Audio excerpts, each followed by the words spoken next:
Bring this meeting to order. I want to thank everybody for being here tonight. If you intend to speak tonight, just make sure you go ahead and sign the sign-in sheet for that.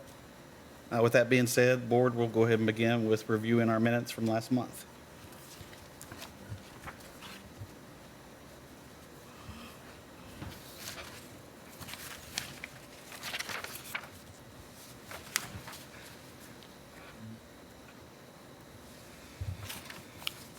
I move we approve the minutes as written. I second. All right. All in favor, say aye. Aye. Any opposed? All right, minutes passed. Charlie, whenever you're ready, you can swear in anybody. Everyone who's signed in to speak tonight, if you can stand and raise your right hand, please. Do you swear or affirm the statement you're to make tonight to be the truth to the best of your information and belief? Yes. Thank you. All right, no first application of the night.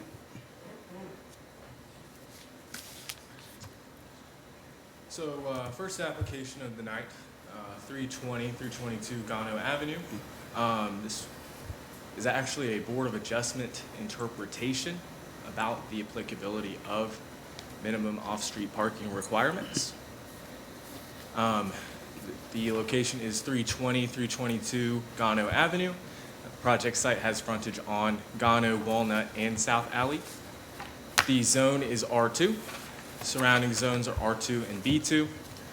The existing lot size is 0.23 acres. Direct access is from Gano Avenue, and staff does recommend approval. And as a note, this was originally filed as a variance from minimum off-street parking requirements.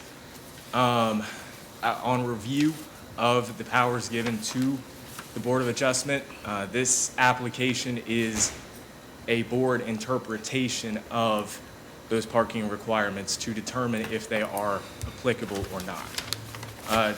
Charlie, is that all correct? Yes. Okay, just making sure. So here is the zoning map. You can see that B2 and R2. Here is aerial imagery. You can see Gano, Walnut, and South Alley. So a little bit of context on board interpretations. The zoning ordinance, Article 5.42b, does make the provision that the board shall have the power to decide on questions involving literal interpretations of the zoning ordinance, and that's kind of what the decision is tonight. So some background. The project site is a legal lot of record. It's been in existence since before 1959 to our record. The existing structure functions as a duplex. There are 3 levels to the existing home. The bottom 2 are currently in use as residential units. And this proposal entails an expansion of the existing use in the form of renovating that 3rd floor for a 3rd residential dwelling unit. And so that necessitates a level of review for compliance with zoning regulations, and that includes off-street parking standards. So a little bit of information about off-street parking standards for multifamily uses. Both the subdivision and development regulations as well as the zoning ordinance indicate off-street parking minimums for multifamily uses, and these regulations do conflict. So the subdivision and development regulations doesn't list the use of multifamily residential explicitly in relation to off-street parking minimums. It refers to multifamily residential uses as garden apartments or townhomes, and either would necessitate 2.5 spaces per dwelling unit in this case. And so this would require 8, rounded up from 7.5 total spaces for this project site. On another note, the zoning ordinance would require 2 parking spaces for each 2 or more bedroom residential multifamily unit, and this would require 6 off-street parking spaces. And so staff does find that these regulations are not applicable to an existing use with historic precedence, especially when it's located in the same primary structure.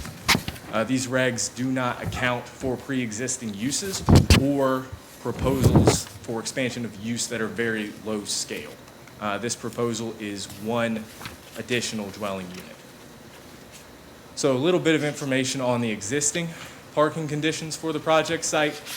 In the yellow there is the existing on-street parking that this parcel has. It has that on-street parking on Gano Avenue as well as Walnut Street. And as indicated by the applicant, that makes up about 7 to 8 on-street parking spaces. So a little bit more information about the existing parking conditions. The little yellow circles there, you can see that precedence of the on-street parking for that corridor on Gano Avenue. And then at the bottom of the picture, you can also see how you've got that on-street parking on Walnut as well. So a little bit of context about this property. This is a GIS map from our records from 1959. You can see that building there indicating that the home has been in place for at least 70 years. So the comprehensive plan does have some goals and objectives that are applicable to this application. Housing 1.3 is to prioritize preserving existing residential structures of historic value and retaining neighborhood character. And then Heritage 1.1 to highlight and enhance the historic quality of downtown Georgetown and its surrounding neighborhood to attract businesses and support economically viable commercial districts. And so staff does find that requiring off-street parking to be implemented in a backyard in this historic area would conflict with the historic character of the neighborhood, as well as those objectives of the comprehensive plan.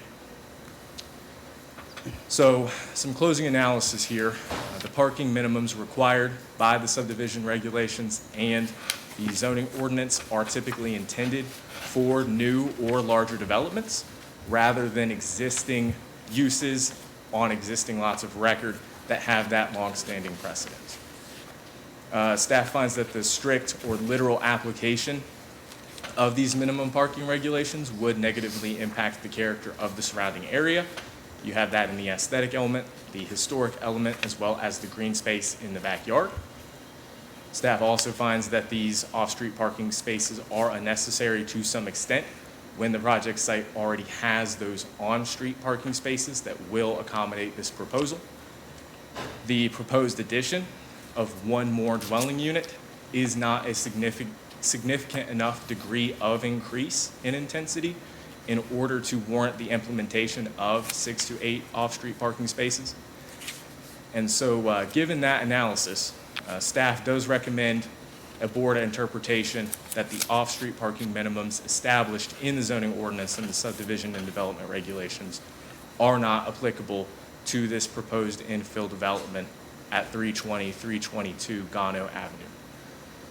So I'll stop for a second there. Does the board have any questions for staff right now? Looks like nothing so far. Gotcha. Thank you. Is there anybody here that's to speak for or against this application? Mr. Chairman, Yep. members of the board, my name is Harold Sims. I represent the applicant, Chloe Hunt, in this matter. Ms. Hunt is the owner of the property at 320, 322 Gano Avenue. She purchased it, property about a year ago in February of 2025. At the time, it was a existing historical structure. According to evidence she saw inside the property, it had once been, it maybe had 4 units. There were 4 different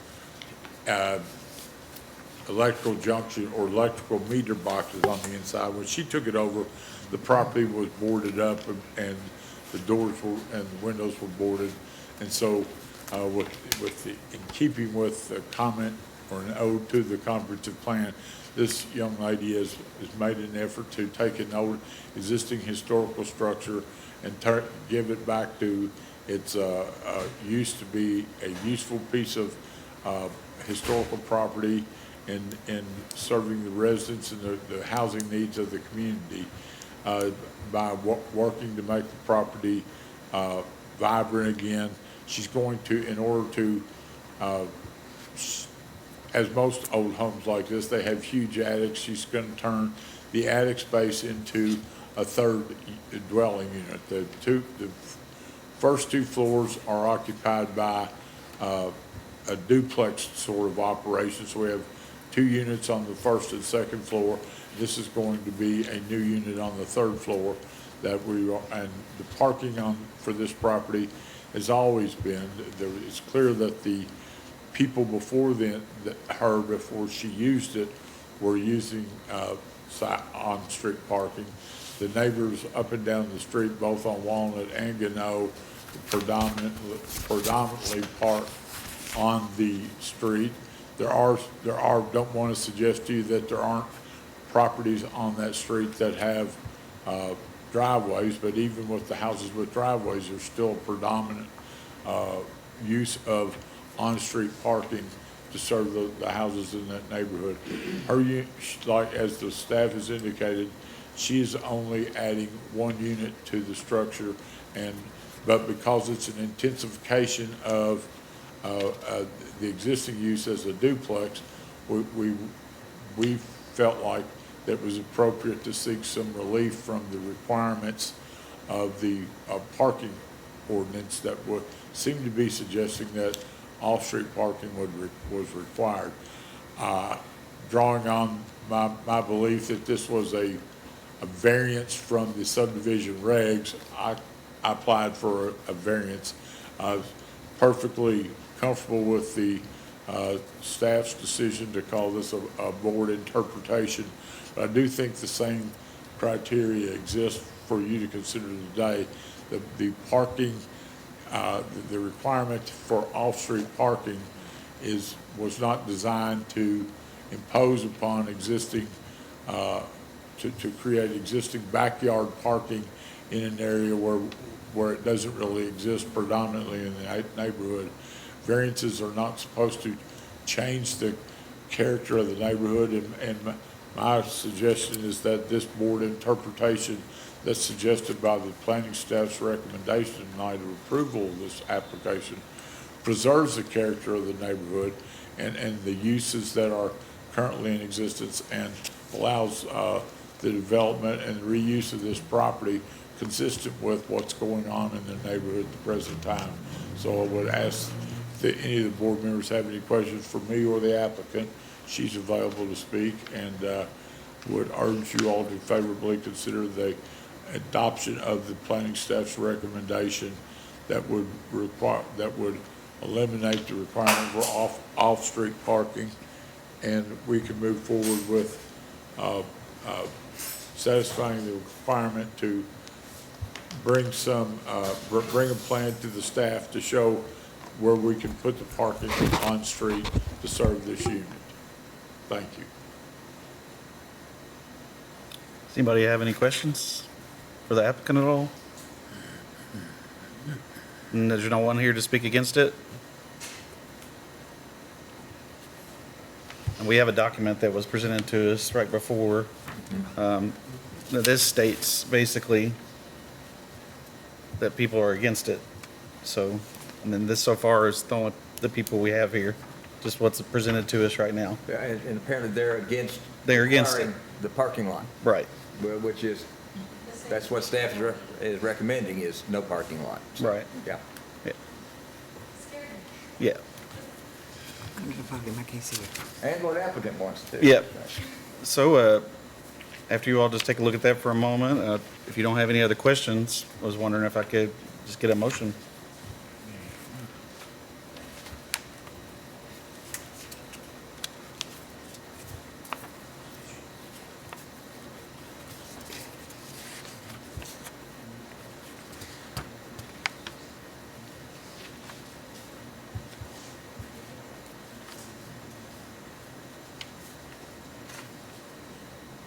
So you said that I'm confused. you said the staff is also says approve. Yeah, they've recommended approval.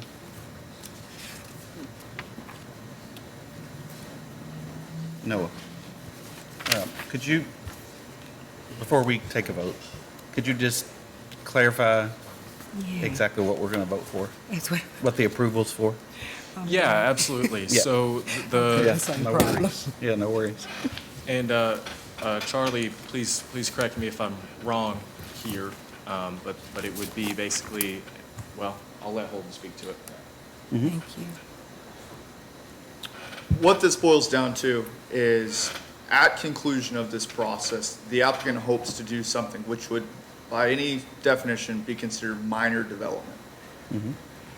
As the director, what I've essentially interpreted is that the off-street parking requirements, as they're laid out in the zoning ordinance and subdivision regulations, would typically be applied to new major development.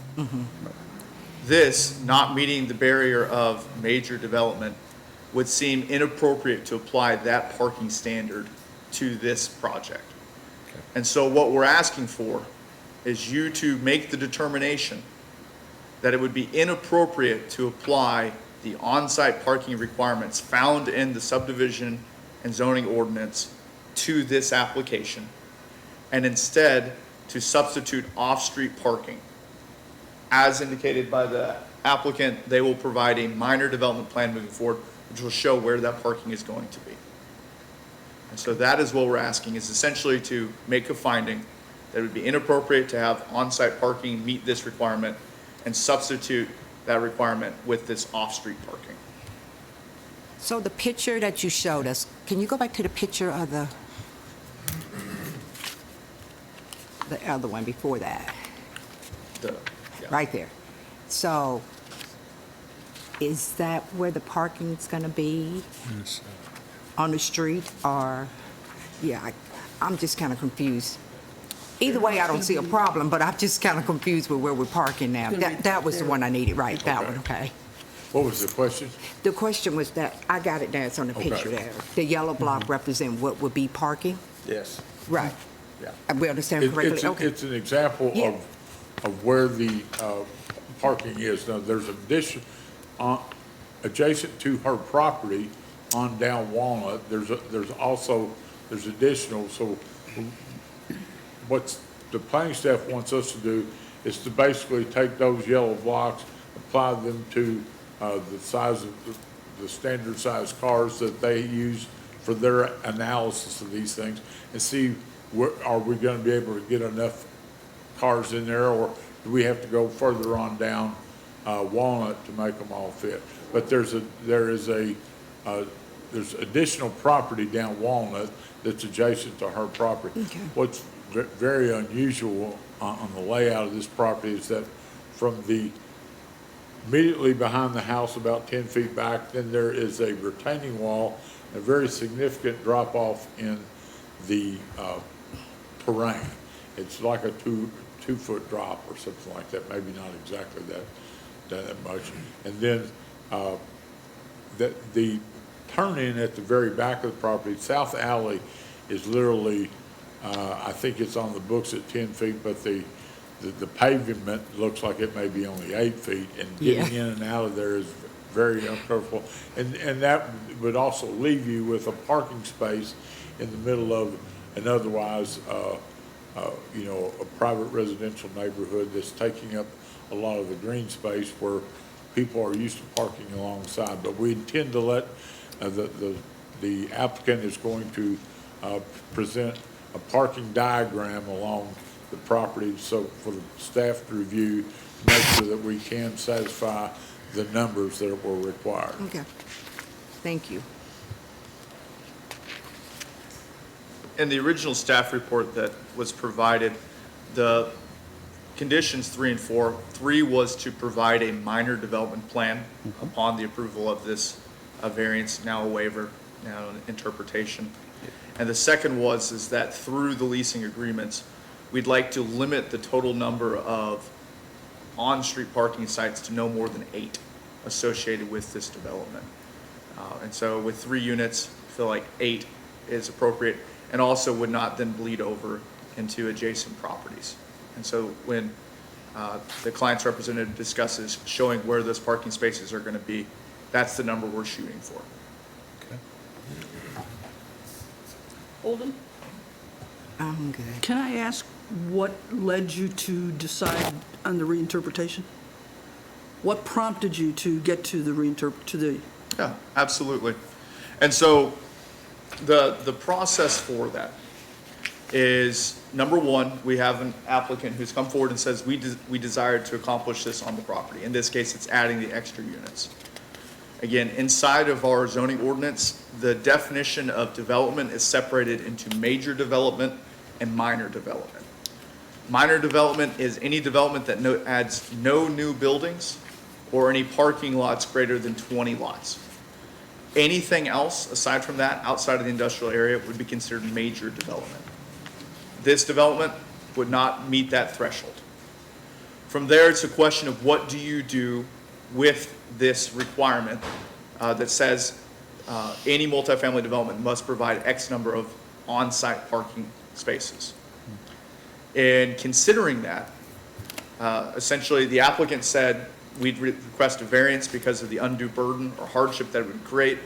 Staff looked at that. Variances are typically only applied to dimensional regulations. Because this is not a dimensional regulation, then is asked a question of, well, how could relief be sought? And from there, it's a question of the authority of the Board of Adjustment. As Mr. Smith pointed out, the Board of Adjustment does have the authority to determine when the zoning regulations should be literally applied. In this case, we are saying that it should not be literally applied, and have brought it to this board. Thank you. Any other questions?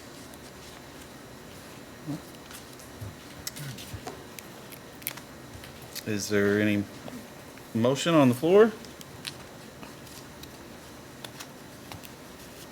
I make a motion to approve based upon staff recommendations. I second. All right. All in favor, say aye. Aye. Who's I second? Oh, second. sorry. Any opposed? Motion passes. Thank you. Now for the next application of the night. I don't like it though. I don't like All it, right. Second application of the night. We As well. have a conditional use permit application at 1003 Old Delaplane Road. The file number is G 2026-18. The proposal is for a conditional use permit for the use defined as outdoor storage. The location is 1003 Delaplane Road. The zone is I-1 light industrial. Surrounding zones are I-1 and A-1. The existing, I'm sorry, that is wrong. And staff does recommend approval of this conditional use permit. There is the project site. You can see the light industrial zoning as well as the A1 to the east. There's a closer up aerial view of the property. So a little bit of information on site conditions here.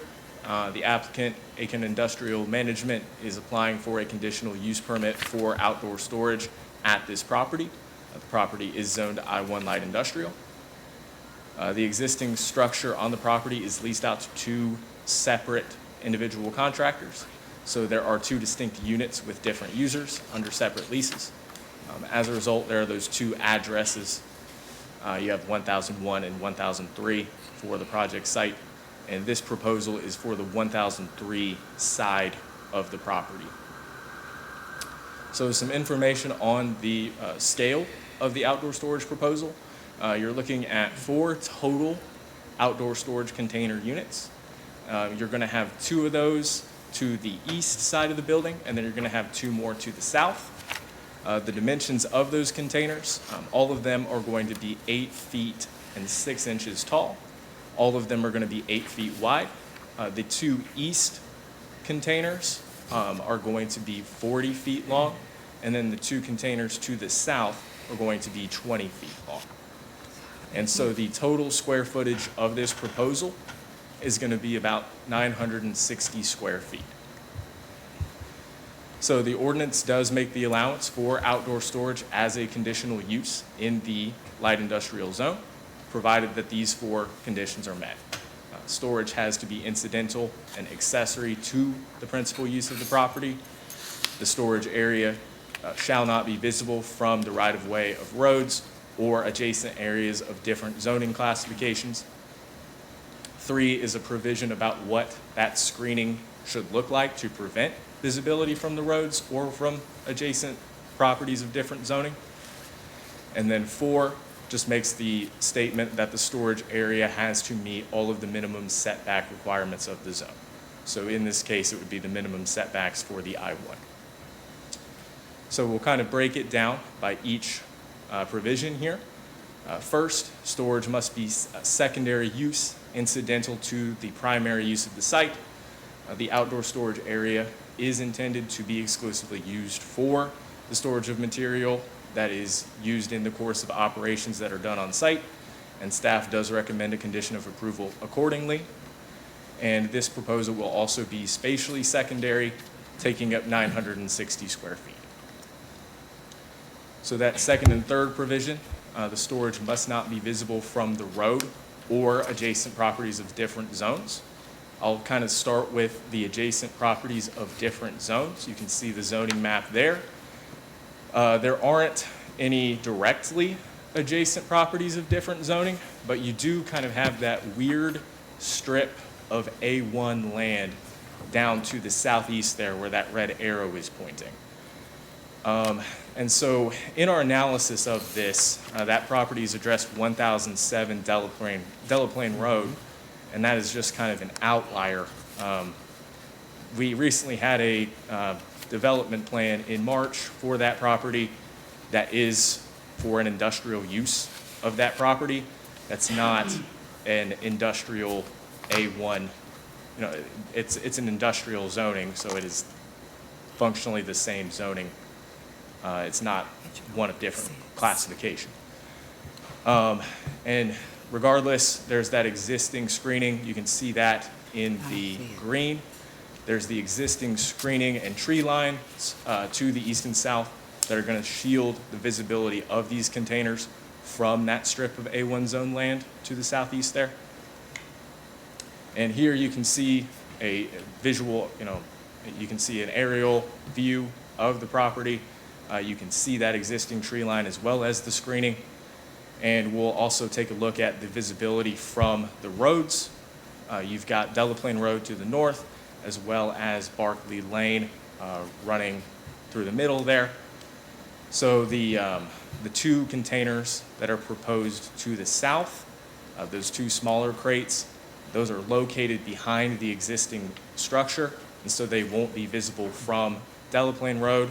You've also got circled in the green there the existing landscaping screening that will shield visibility from Barkley, as well as the existing trees to the south of the property.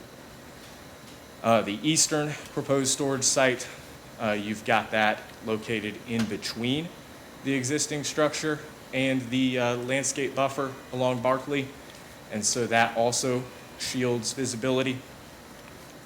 The one issue with this is that the leading topmost edge of the eastern containers will be visible from Delaplane Road. If you're standing or if you're driving and you look to your left or to your right, you'll be able to see the top of those containers there. And so staff does recommend a condition of approval that a fence be installed towards Delaplane Road, between Delaplane Road and the proposed storage containers, to meet that requirement of, that requirement number 2 there, of the storage area can't be visible from the road. So the fourth requirement, the storage area must be outside of typical setback lines. The staff does find that the storage area will be able to meet typical minimum setbacks for I-1 zone properties. That's 50 feet to the front, 50 feet to the rear, and 25 feet to the side. To the rear, there's well over 100 feet that will be between the containers and the rear yard property line. And to the east, there's about 50 feet between the property line and the leading edge of the building. So there is space for these containers to go without it encroaching on the setback lines. So findings, The project site is a 2.32 acre property zoned I-1. The proposal is defined as a conditional use permit for outdoor storage.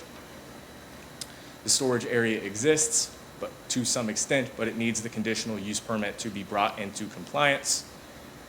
This storage area is going to consist of two 40 by 8 foot containers to the east, and then two more 20 by 8 foot containers to the south, and that makes up 960 square feet of coverage in total. The proposal, being light industrial in nature, is consistent with the I-1 zoning district. The ordinance requires that specific set of standards for outdoor storage that we went over, and the project site would be able to meet those standards. 8, the site is not located within the floodplain. 9, in light of that low intensity scale of the use, 960 square feet, the proposal will not require a development plan.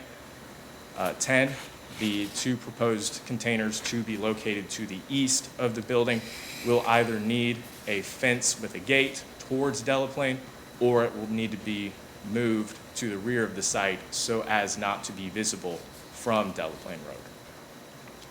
And so staff does recommend approval of the conditional use permit for outdoor storage in the I-1 zoning district at this property addressed 1001, 1003 Delaplane Road.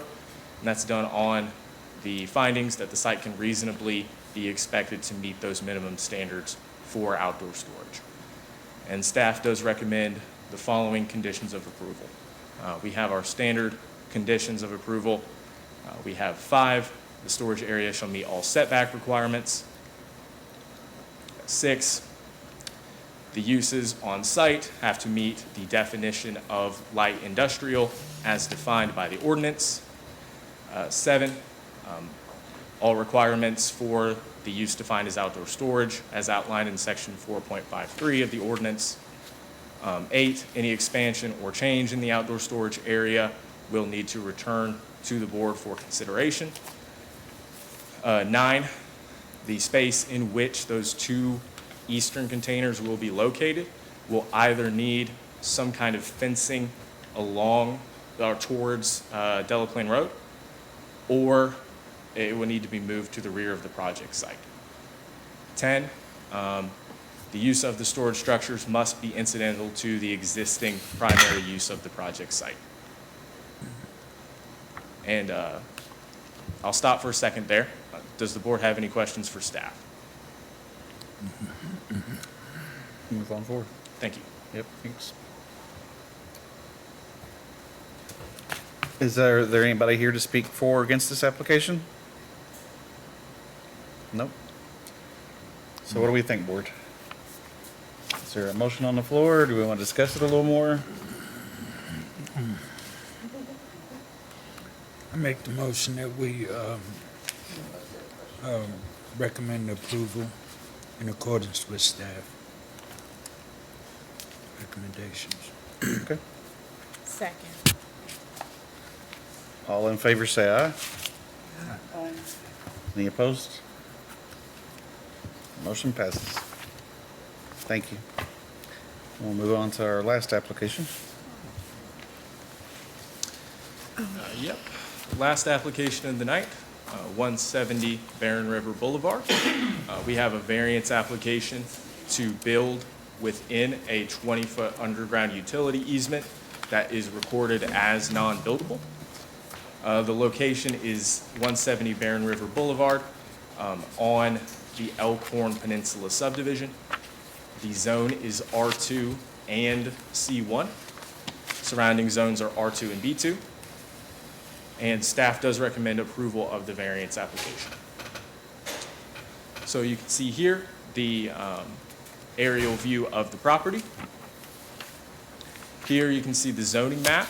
To the north there, you can see how it's that peninsula subdivision. You have the North Elkhorn Creek, and then you also have the C1 and the floodplain area that takes up most of these edge lots in this peninsula subdivision. And so that C1 non-buildable area is non-buildable under current conditions because of Article 1200 of the subdivision and development regulations. And with that C1 non-buildable area taking up over half of the lot, that leaves little space for this proposal. So a little bit of background on the utility easement. There's that 20-foot underground utility easement that kind of bifurcates the rear yard of the project site. And this easement was recorded in the backyard of all outward perimeter lots of the Peninsula subdivision. So the placement of this underground easement in the middle of the rear yard of a residential lot is pretty uncommon. It's usually not something that we see.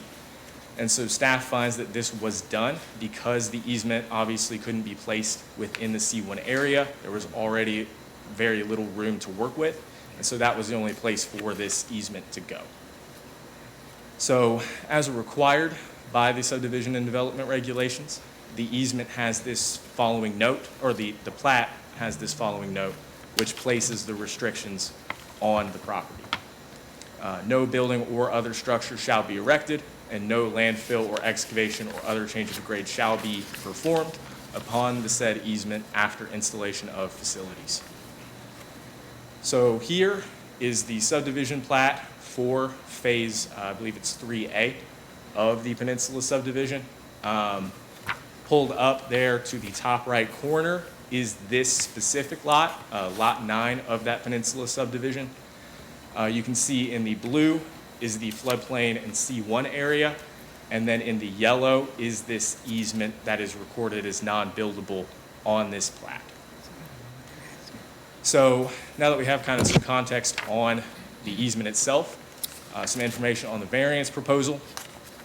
The proposal is essentially to relocate and move the existing accessory structures that already exist within the easement and to relocate those for an expansion of the home. So literal conformance with the easement note would prevent that current proposal. The existing deck, there are already existing accessories on the property that run upon this easement. I believe it is a patio, a deck, and a basement walkout. This variance is essentially to relocate these existing accessories within that easement. To legally do this, the site would need the variance in the form of relief from the recorded easement note on the subdivision plat. So the question under consideration for this variance is if the circumstances on the site would necessitate approval for relief in order to grant the reasonable or intended use of the site or to prevent hardship on the landowner. So this is a survey that was done on the existing conditions. In the red line is the utility easement. You can see how those accessories run within that utility easement under current conditions. This is a architectural drawing of the proposal. So you can see those expansions to the existing home and how those accessories are going to kind of move within this easement area. So KRS 100.243, findings necessary for granting variances. Before any variance is granted, the board must find that the granting of the variance will not adversely affect the public health, safety, or welfare, will not alter the essential character of the general vicinity, will not cause a hazard or nuisance to the public, and will not allow an unreasonable circumvention of the requirements of zoning regulations. In making these findings, the board shall consider whether A, the requested variance arises from special circumstances which do not generally apply to land in the same vicinity or in the same zone. B, the strict application of the provisions of the regulation would deprive the applicant of the reasonable use of the land or would create an unnecessary hardship on the applicant. And C, the circumstances are the result of actions of the applicant taken subsequent to the adoption of the zoning regulations from which relief is sought. 2, the board shall deny any request for a variance arising from circumstances that are the result of willful violations of the zoning regulation by the applicant subsequent to the adoption of the zoning regulations from which relief is sought. So that first part there, the variance will not affect the public health, safety, or welfare. Staff does find that it will not affect the public health, safety, or welfare. as long as the buildings remain out of the Creek Conservation C1 area, and as long as the utility providers provide written consent for the easement encroachment before any construction begins. Staff also finds that the granting of the variance will not adversely impact the surrounding character for either the Peninsula subdivision or the North Elkhorn Creek corridor because, first of all, many of the single-family homes that are alongside that North Elkhorn Creek corridor already have decks or accessory buildings within this utility easement. And then secondly, the proposed deck will not be located in the conservation corridor, and so it won't affect the character of the North Elkhorn. So lastly, as long as the utility providers that the easement has been dedicated to would consent to this proposal, the variance wouldn't allow for unreasonable circumvention or of regulations or the intent of regulations. So KRS 100-243-1A, the requested variance arises from special circumstances. So staff does find that there are unique circumstances for the project site. Firstly, over half of the project site, as we kind of went over, is that non-buildable area because of the floodplain, the minimum setbacks, and the creek conservation area. The creek conservation area of the property takes up over half of the acreage by itself, and this 20-foot easement runs directly along the leading edge of the C1 area, which further eliminates that buildable area in the lot. And second, the placement of the underground utility easement, which is running directly through the middle of that rear yard, is in itself a unique circumstance. It's not typically seen in the R2 zone or residential lots in general. And underground utility lines typically do not run in the middle of a residential backyard. Usually they'll run along the street. So 100-243-1B, the strict application would create hardship or deprive reasonable use. Staff does find that denial of this application would deprive reasonable use of the property in the sense that the existing conditions prevent the applicant from building this proposed expansion anywhere else on the property. Accessories such as decks, patios, etc., typically reasonable or intended uses of a single-family home, and denial of this variance request would deny a use that is similarly enjoyed by surrounding properties, which also have decks, patios, etc., running within this easement. And then KRS 100-243 C through 2, the application meets both of those requirements. These accessories that are running in this easement were in place before the applicant purchased the property. So closing analysis and findings, staff does recommend approval of the variance because it does meet the requirements of KRS 100-243, but that's also done with the understanding that all of the grantees of the easement, Kentucky Utilities, AT&T, Columbia Gas, Spectrum, and GMWSS need to consent before any construction can begin within that easement. So findings, the project site is a 0.276 acre property, zoned R2. The existing deck already runs upon this easement, but it is not a willful violation of the ordinance because the applicant was not aware of this non-buildable status of the easement, and these accessory structures were already in place before they purchased the property.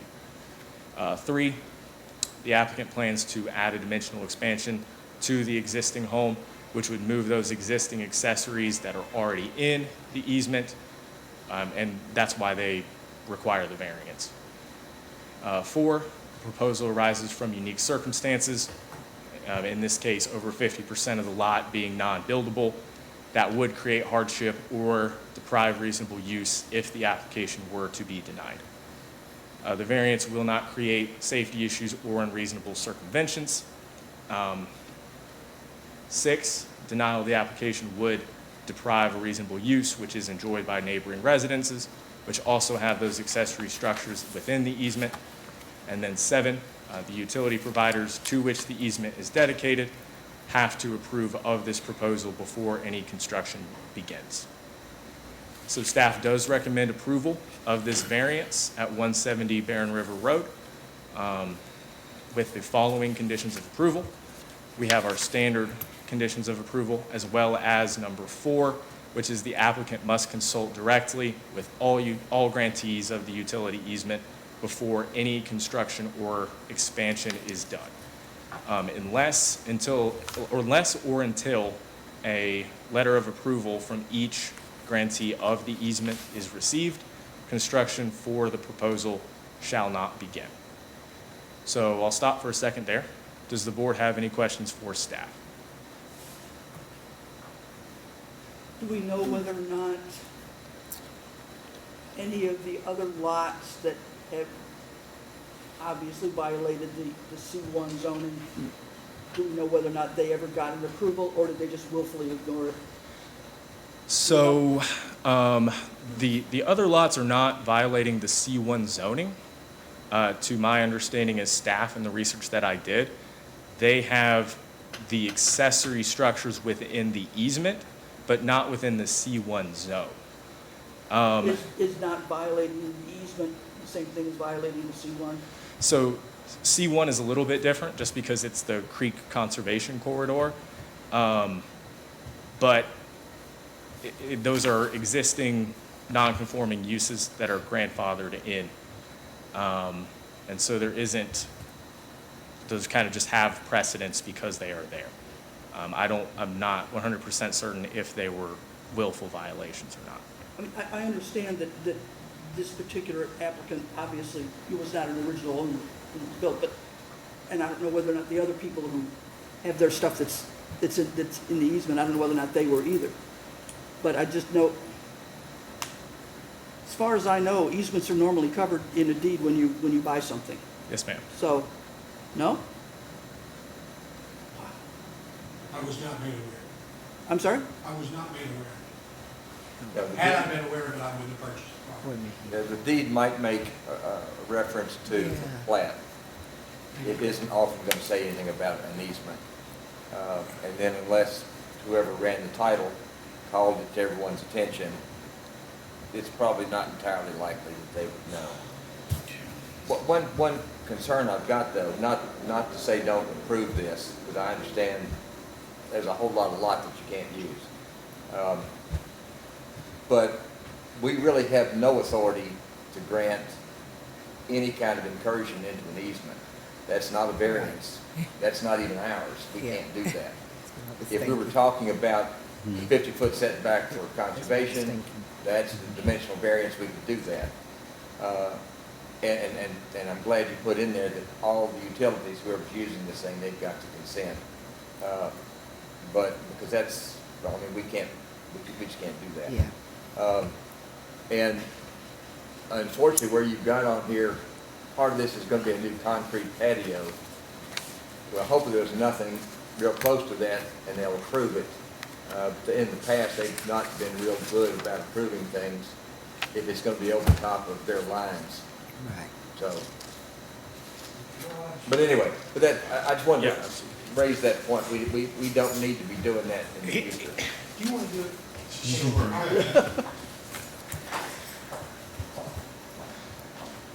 Hello, my name's Casey Mather. I'm the architect for Mr. Tim Hill here, and I've designed this addition for the house. Kentucky Utilities has marked their line in the back. There is not a gas line in the back right now. And I have also talked to the communication companies, AT&T and and Spectrum. They also don't require permission to build within this easement, at least the departments that I was able to find my way to. The Do they just not AT&T have anything back there? There are lines back there. They have been abandoned, apparently. The AT&T lines, for instance, have been abandoned. AT&T actually comes in, if you look at the property survey, comes in at the front of the house now. So If I need to call them back and get permission, I will. But they said they didn't need to grant permission for that. That's really up to them. But clearly, if 20 years down the road, they decide they're going to put something in, you may have to move your patio and let them put it in. It won't be over the area that they would put it in. Good. Okay. So for Well, we don't know what they might do. the area, the Kentucky utility lines that have been marked, we're having those surveyed right now. We're adding those to the plat, and I'm going to add them to these drawings. It looks as if they are not near where we are building, so we're not building over top of where the lines currently are. But if they don't want to give consent, and AT&T in the past has given consent and then they've accepted from it so much it's almost not like consent. But if they don't want to, if they just simply put on a piece of paper, yeah, we don't need to do that. Uh-huh. At least we know they're on notice and so on. Yeah, I'll try to get something in writing from all But of them. it doesn't have to be much, and they usually won't say much anyway. So, very good, okay.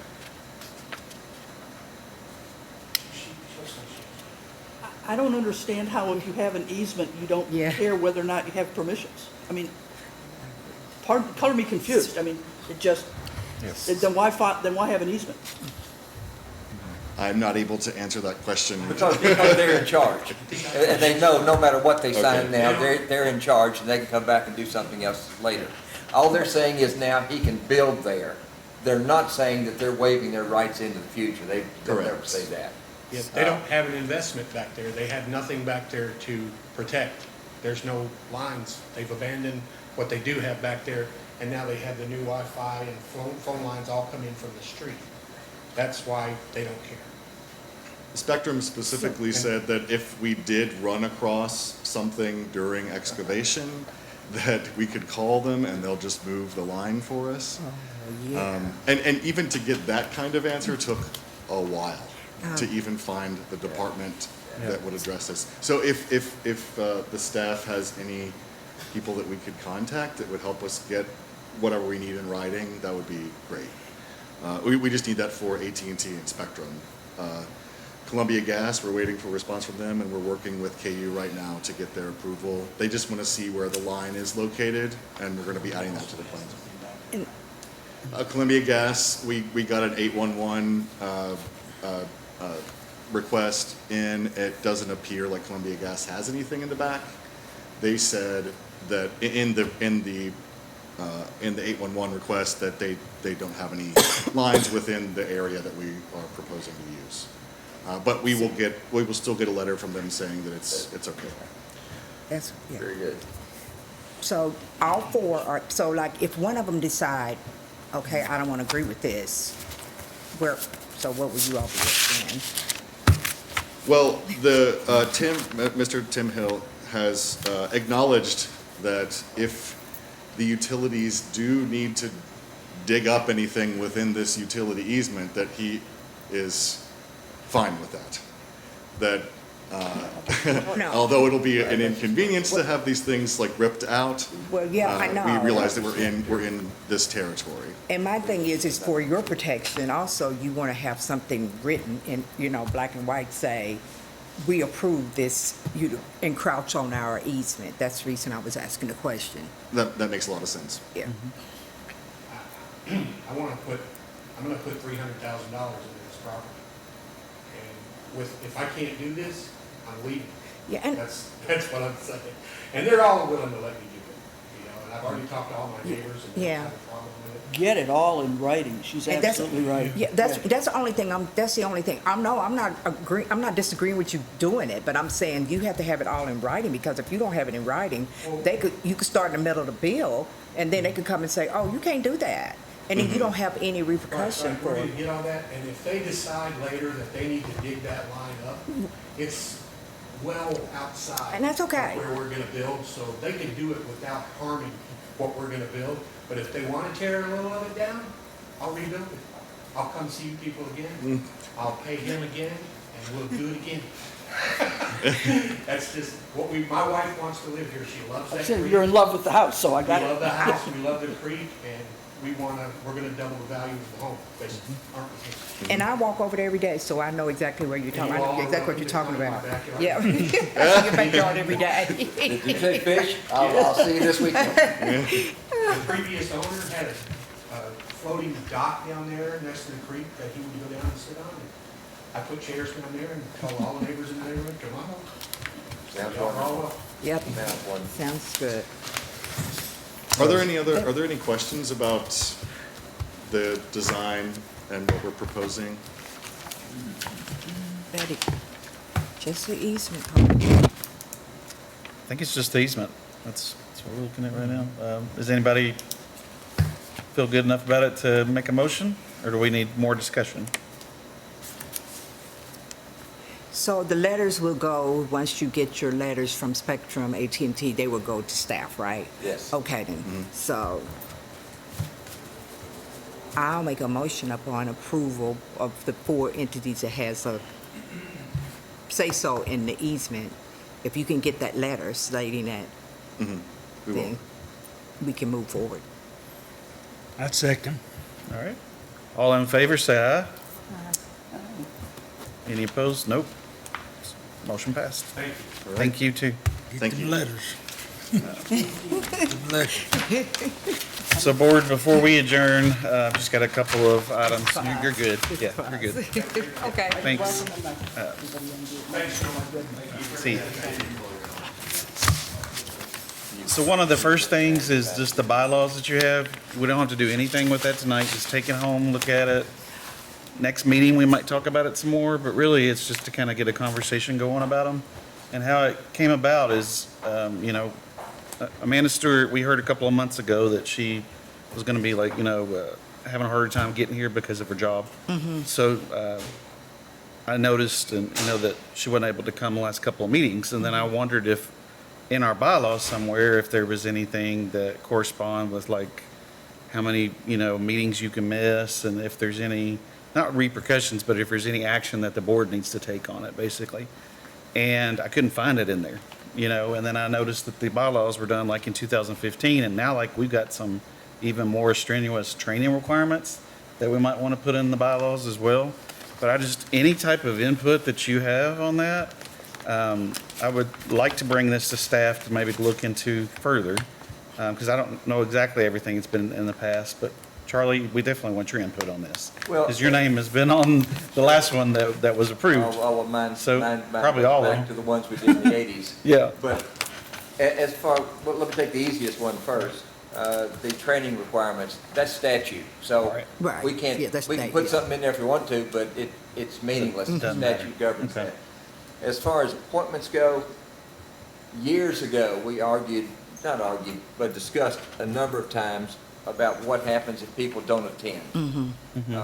And the standing from both courthouse and city hall was, let us know, because all of that's in their hands. The county judge and the mayor are the only ones who appoint. They then run those by the city council or the fiscal court, and they approve them. I'm not aware of any that have ever been denied by the vote.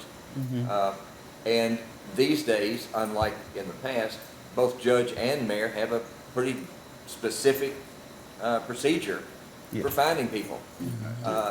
Back in the good old days, please, anybody would take this. And they actually now have applications and discussions. I mean, And interviews and. yeah, and to this day, I'm still amazed. But all of this is in their hands. So my suggestion is simply, if we have somebody that's having a problem attending, Yep. fine, notify, the appointing authority. But that's really all we can do. Obviously, if we have names to suggest, Yes. we can certainly do that anytime. Yep. But again, that's entirely up to mayor and judge. And that's probably because we just have to make sure we have a quorum, right? To vote on things. Well, and sure, and it's always really better to have more than a quorum. Right, more than a quorum. Because we but- want to spread the responsibility, spread the eyes. Yeah, And, because I know there was a period of time when we had the bare minimum in one of our boards, and while they did fine work, everybody was uncomfortable. Well, we don't want that either. We want No. the board comfortable because everybody's looking at it, everybody sees, what's in there. Right. And we don't have everybody on, just few individual shoulders. We seem to be making the front Has there page ever of been the any newspaper this indication week. to Yeah. attendance requirements by the board? Well, I didn't hear your question. If there'd Dick. ever been, in the past or even current, I don't see it in here, any indication of attendance requirements? that was part of our discussion, I was gonna say a few years ago. It's probably in the last 15 years. That was part of the discussion, and both county judge and mayor at that time both said, you don't need to do that. Let us know if there's a problem, and we will take care of it. So we don't need to, in effect, put you all in a position of voting against your fellow members. Right. Just simply Oh, if yeah. we've got somebody that's missed a significant number, or I won't be able to be here for the next 6 Right. months, Right. anything like that, then fine. Possibly chair, that's not a problem. Yeah. Or staff, call the people who are making the appointments. Yeah. Because it's up to them to say, possibly get on the phone, which is what I would suggest, and say, hey, do we have a problem? And if, well, yeah, we do, well, then they can discuss maybe somebody resigning.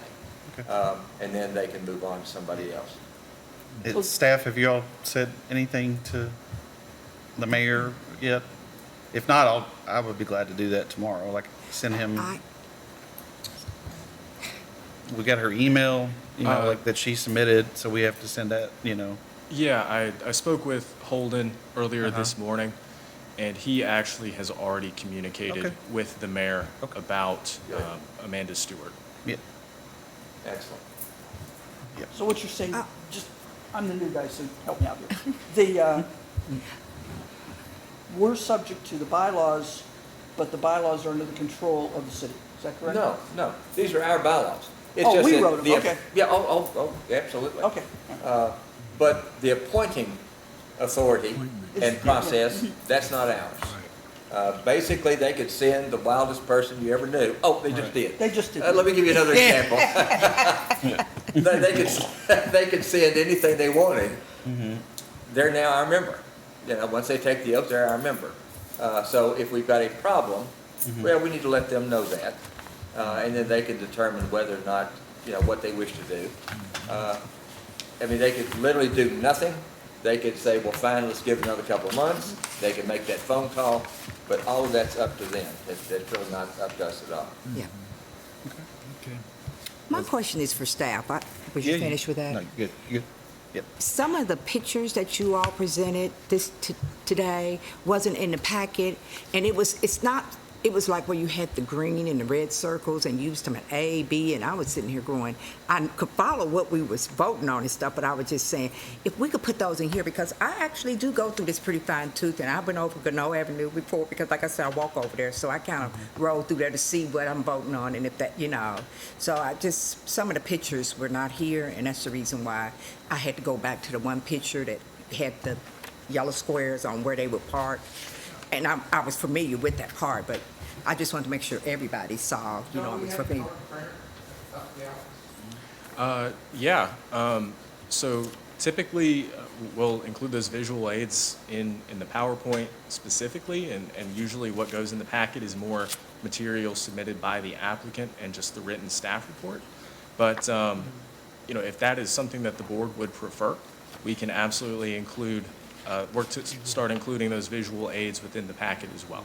I mean, because it can be electronic, because I'm looking at it on my laptop, so I'm not trying to cause more paper use, but I'm looking at it on my laptop, and I'm sitting there looking for that picture to see exactly, that was when we was talking about the industrial over on Delaplane. Right.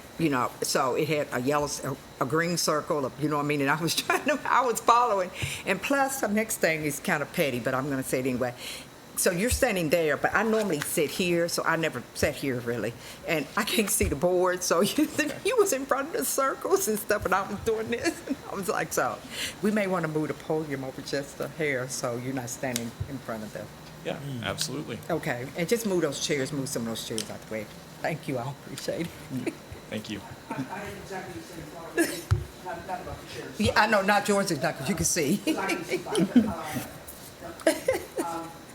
I understand the time difference between when you ship us the digital versus when you actually, mail it, or, it's right, I mean, I saw really nice yellow lines. So why didn't I see those before? So, Right. So, yeah, we'll work to include more of those visual aids that you see in the PowerPoint in the packets. Yeah. Thank you. Thank you all. Unless you want to do it just like you did, like, you gave me all this different documentation, besides doing it digitally, as long as we have a copy of it to see what's presented, that's the best. Of course, the difficulty is if you're like my office, you have a black and white copy. Oh, yeah. That's- Yeah. And so, I've got all this wonderful stuff on my computers. I'm not bringing all that down. Well, that's the reason I said you could send it, because you send it to us electronically anyway. That's the reason I said, so if you send it electronically, that's fine. Do not print all that stuff out, because I am a Greenpeace type girl. I don't want all those trees cut down. But I'm just saying, if you could put it in the digital one, that would help a whole lot. because I read the digital and then just figure I'll pick this up when it shows up, this is what I'll bring today. But I figured that I'm doing all my homework with the digital initial, so. In regards to satisfying the question of the board, you are reviewing digital ones, because oftentimes the practice is to put together the application, draft a staff report, send it out as an official document of record. And as we draw closer to the day of presentation, work on the PowerPoint itself. To allow for that kind of flexibility, would you be open to receiving a digital copy of that, not necessarily being delivered with the package itself? Oh, yeah, but absolutely. A few days prior. Sure, because of the time Yeah. in between. Yeah. Absolutely. Okay, that might make it a little That's easier good, on yeah. us. Okay. Thank That's you. good, yeah. Yeah. And we definitely appreciate what you all do anyways. I mean, it's one of the first boards I've ever been on where I've had paperwork delivered to my house, So I appreciate that. Is there anything else? Nothing? Move we adjourn? All right, well, meeting's adjourned. That's what I'm saying. Yeah. I got you.